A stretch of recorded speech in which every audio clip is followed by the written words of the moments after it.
Hi, welcome to Moonlit Fly Fishing today and Fly Tying Night. I'm Brandon Moon. Today I'm going to be tying up a really versatile, cool pattern for you. The Stream Raider. This is a micro hopper or caddis imitation attractor pattern.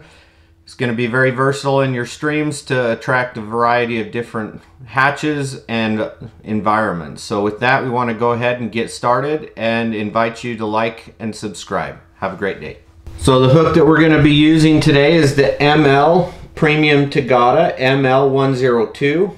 I'm tying a size 14. This can be tied anywhere from a size 10 all the way to a size 16 depending on what you want to do. I'm going to use Semperfli Classic Wax 12/0 thread for the size 14 in floral green. I'm going to start that just basically right behind the eye of the hook and run a nice smooth body all the way to the back bend of the hook. I'm now going to wrap my thread forward up to the eye of the hook again. This is just laying a nice good thread foundation to the hook of this fly. This will help me as I put my super glue to help secure that 2mm Adams gray foam that I use. So I'm going to take this Loctite glue and just put a little bit of glue on top of that hook and the thread, where I'll take this 2mm foam and lay it over the top, cinch it down, and then I'm going to pinch it down. You can see that it's tapered at the front to a point and it stops just short of the back end bend of the hook, and this is so that I can create a little bit of a taper and build up a little bit of a body to this fly. You can see I'm going to make sure that I don't need to go a little bit more forward into this so that I'm right up to the eye of that hook. Take and secure that foam down. The super glue is going to help keep this foam from rotating, keep it nice and secure. Once I've covered that up, you can see I've got a little nice taper to the body. You can add a few more thread wraps to smooth that out if you'd like. I'm going to take a Magpie Premium Wild Barred Turkey Biot in green drake. I'm going to soak that up, make it moist, and I'm going to tie that in so that the ridge is facing the hook point, the bottom of the hook. We'll go up to about the 3/4, 2/3 mark, and I'm going to half hitch my thread. I'm going to take a hackle plier and I'm just going to wrap that turkey biot forward with overlaying wraps, and I use this foam to help build up a bulkier body that a caddis or hopper is going to inquire when you have them. You can see it's just creating a nice good segmented body. We'll wrap that almost all the way up to the front of that hook. I'm going to tie that off at that 2/3 to 3/4 mark with a couple wraps over the top, and then in front to lock and secure it down. Now I'm going to put my thread to the side, take my scissors and snip that out.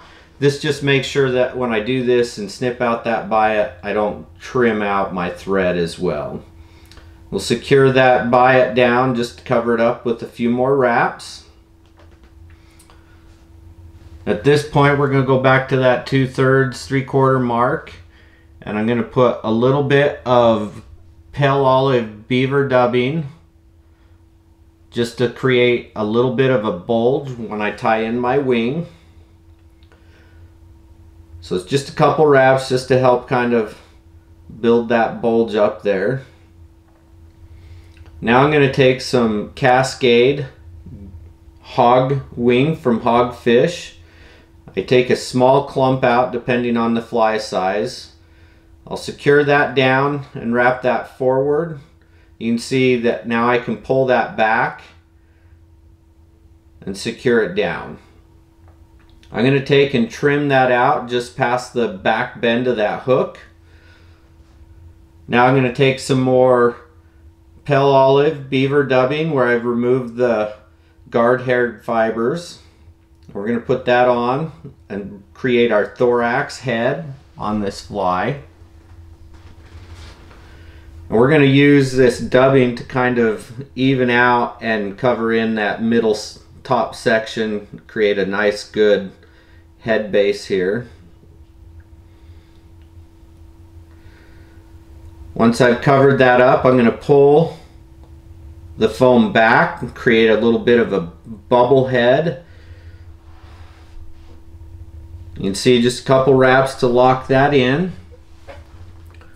I'm going to take some Shakon, Floro, Chartreuse, and clear, and I've cut this into fourths.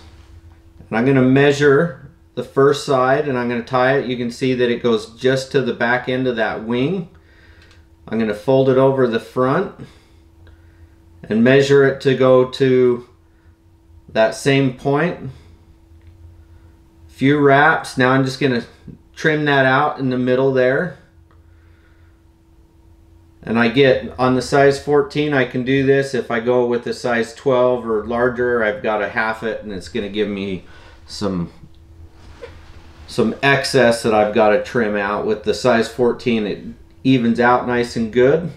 After I've trimmed out to even out my legs in the front, I'm going to take a 1mm piece of bright green foam, cut just a little bit narrower than the 2mm foam. The 2mm is the hook gate width of this hook.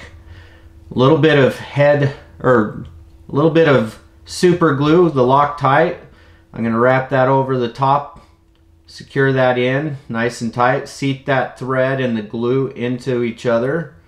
Take a razor blade, snip that out, and I've got a nice clean trim on there. Now I'm going to trim out my 1mm foam just so that it's not real big, not real long. It's just a little hot spot cider for me. I'm going to trim at an angle that back wing case there just so that it tapers.